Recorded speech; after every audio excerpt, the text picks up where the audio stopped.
Thank you. Number 5. Hi, my name is Steve Unger. I'm an at-work ambassador with the David Suzuki Foundation. My passions are local agriculture, local community, and rebuilding local communities. We have 20 fruit trees in our front yard and 4 chickens in the back, and we've organized buying clubs amongst our neighbors with local farmers. I see as part of the solution the sharing of best practices globally, best knowledge, and the internet's a great vehicle for that. But I don't necessarily see a global economy as a solution to the problem, i.e. the extracting of raw materials from one place, shipping it across the ocean to another place, manufacturing it, and then shipping it again to a third place. Thus my question is, if you agree with that statement, or do you agree with that statement? And if so, how do we rebuild local economies? Well, I think this is, I'm so glad you're talking about agriculture for starters, because that's the thing that doesn't get talked about nearly enough at these kind of events. But this for me brings me back to the whole point of price transparency. And I've become more and more libertarian over the years, because I think that really what we need is government to actually get out of the way, get rid of these subsidies. And we're rapidly going to be doing that, because the stimulus is bankrupting most governments, and they're going to have to drop them. But the point here is, one way or another, oil prices are going to go back up, let's say $200 a barrel. And that, when oil prices were up at $150 a barrel, markets were starting to clear. People were moving towards local produce because it was cheaper. And that's where I think that, in addition to social change and consumer preferences, I think when we get full price transparency, that will lead us in the directions that many people like yourself, advocate, because it'll just be better that way. And yeah. Tony, number 2. Paul, number 2. I just give you a new name if you go by Tony if you want. It's all right. I actually prefer Tony. It's a better name. So I'm Tony I'm Paul Clements Hunt from UNEP Finance Initiative, which is a partnership between the UN and 180 banks, insurers, asset managers. First Globe, 94. I was about 3 years into an obsession, a passion of changing the way finance and capital flows into the environment sustainability space. In the last 2 years, I've realized that obsession was wrong. It actually should be about changing the philosophy, culture, strategies, approach of mainstream finance, because the scorched earth policy that parts of finance have waged on the global economy and local communities and families is simply unacceptable. Also, the way finance and parts of finance interfere in the political process is wrong. So I suppose my question is that, is that a pipe dream, or are we going to change the way the guys and girls in Wall Street, in the city, play the game, and how do we do that with capital markets? Final point, Nick Parker is completely wrong that Tottenham fans have ruled the world for 500 years. And as a Liverpool fan, I can show you it's completely false premise. So. Busted. Watch for the Ultimate Fight Club, Nick and Paul later. Tony. How many points are you behind us right now? Sorry, that is such a trivial male perspective, but it was huge fun to be able to say it. If you compare those banks that have been bailed out, to get to your question... Are you talking about the UN or Liverpool? More or less both. No. I was going to make a comment about Spanish waiters, but I kind of felt that wouldn't really play very well in a Canadian audience out of context with Liverpool Football Club. Anyway, talking to Stephen Green of HSBC recently, he's written a really interesting book about the link between values and value creation. And if you talk to people within HSBC, I think there's no accident they haven't been bailed out, because there is a value base within that organization, which makes for some real differences. So to answer your question, is it a pipe dream? Probably. Is it going to be, but can you achieve some huge changes? And does the recession and the credit crunch, kind of elephant not in the room in Globe, give us a great new opportunity for doing that? Yeah, absolutely it does. Just to link together a couple of other points. The question about the future of economies that are rich in kind of brown energy, think that you're Ecuador. Ecuador has given the world an opportunity. It's sitting on huge reserves of oil, and it said, we are not going to make those available if we can come to an agreement with you, which means that we can transform our economy and create new value for our people, which means that we don't do that. And that is tough, that is brave, and we've got to see whether the world economy can respond to that. And the other point in this is, at the end of the day, economies don't change, I think, because brown subsidies get taken away, although they should. And we can argue that, but I think that's a kind of fool's game to go after that. I think we should, but I don't think it'll really succeed. It'll succeed because guys like Nick and other models of the new economy succeed, are successful, and that's the wave of the future, and that's what we get behind. Now, when it comes to banking and finance, it reminds me of the story of the masochist and the sadist having a conversation.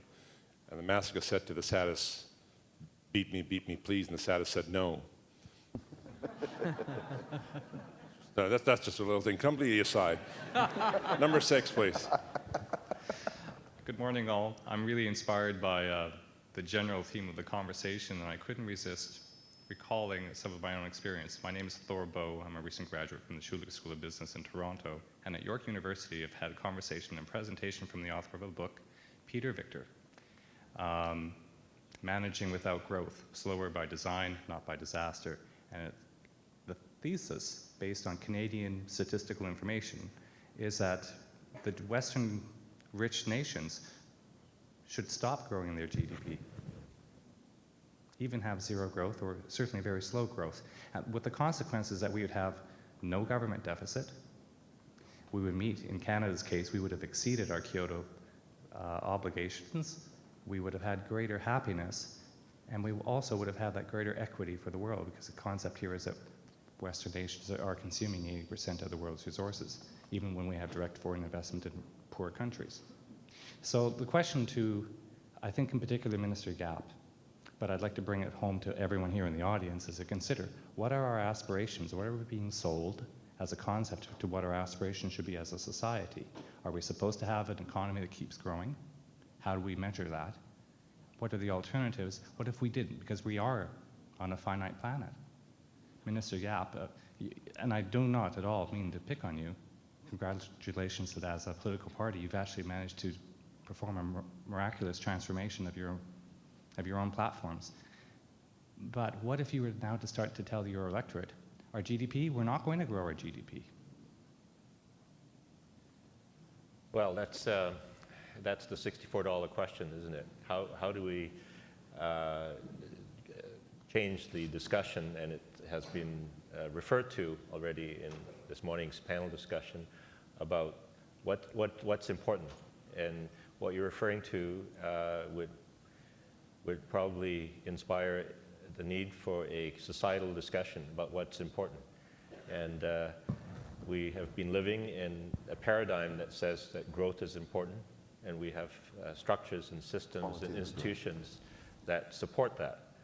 And I suppose if you were to create a new world from a blank piece of paper, you would deal with the question of sustainability and how you would have a world where goods and services could be distributed sustainably and there would be equity. You know, and I'm not saying utopia, but more equitably. So we're not dealing with a chance to kind of restart from a blank piece of paper and create a new world, but we can have that societal discussion, and it begins with people who come to conferences like Globe.